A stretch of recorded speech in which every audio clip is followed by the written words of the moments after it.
আসসালামু আলাইকুম, সবাই কেমন আছেন? আজকের ভিডিওতে বলবো মুরগিকে ডিমের খোসা খাওয়ানো কিভাবে করবেন, এর উপকারিতা ও সতর্কতা। 2 ডিমের খোসার উপকারিতা। 1, এতে ক্যালসিয়াম থাকে যা মুরগির হাড় ও ডিমের খোলকে শক্ত করে। যেসব মুরগি চাম ডিম পারে তাদের জন্য বেশি উপযোগী। 2, লেয়ার মুরগির ডিমের উৎপাদন বাড়ায়। 3, প্রাকৃতিক খাবার হিসেবে এটি ভালো।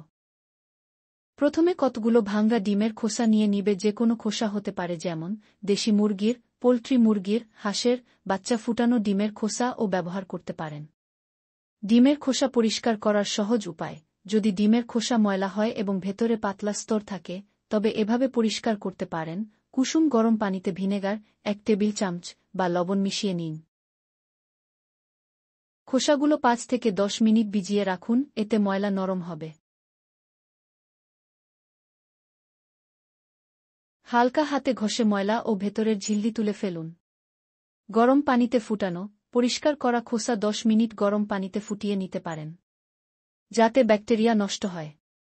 এরপর রোদে শুকিয়ে নিন। শুকানো খোসাগুলো ব্লেন্ডারে বা পাটায় গুঁড়া করে নিন। শুকনো খোসার গুঁড়াগুলো বোতলে রেখে দিন, এতে ফাঙ্গাস বা দুর্গন্ধ হবে না। কতটুকু দিবেন? 1 থেকে 8 সপ্তাহের বাচ্চা মুরগিকে দেওয়ার প্রয়োজন নেই। 1 থেকে 8 সপ্তাহের গ্রোয়ার মুরগিকে প্রতি 1 কেজি খাবারে 5 থেকে 10 গ্রাম ডিমের খোসার গুঁড়া মিশিয়ে দিতে পারেন। ডিম পাড়া মুরগিকে প্রতিদিন প্রতি মুরগির জন্য 3 থেকে 5 গ্রাম, প্রায় 1 চা চামচ ডিমের খোসার গুঁড়া দিতে পারেন। যদি খাবারের সাথে মেশান, তবে প্রতি 1 কেজি লেয়ার ফিডের সাথে 30 থেকে 50 গ্রাম মিশিয়ে দিতে পারেন। খাওয়ানোর সতর্কতা: 1, অতিরিক্ত না খাওয়ানো।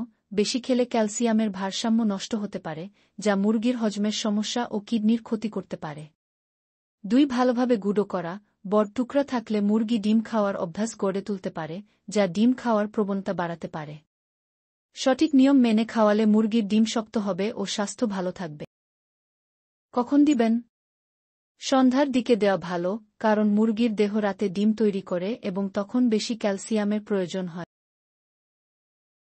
আমার ভিডিওগুলো যদি ভালো লাগে এবং উপকারী মনে হয়, তাহলে এমন আরও ভিডিও পেতে চিক কেয়ার টিপস চ্যানেলটি সাবস্ক্রাইব করুন এবং কমেন্টস করে আপনাদের মন্তব্য জানান। ধন্যবাদ।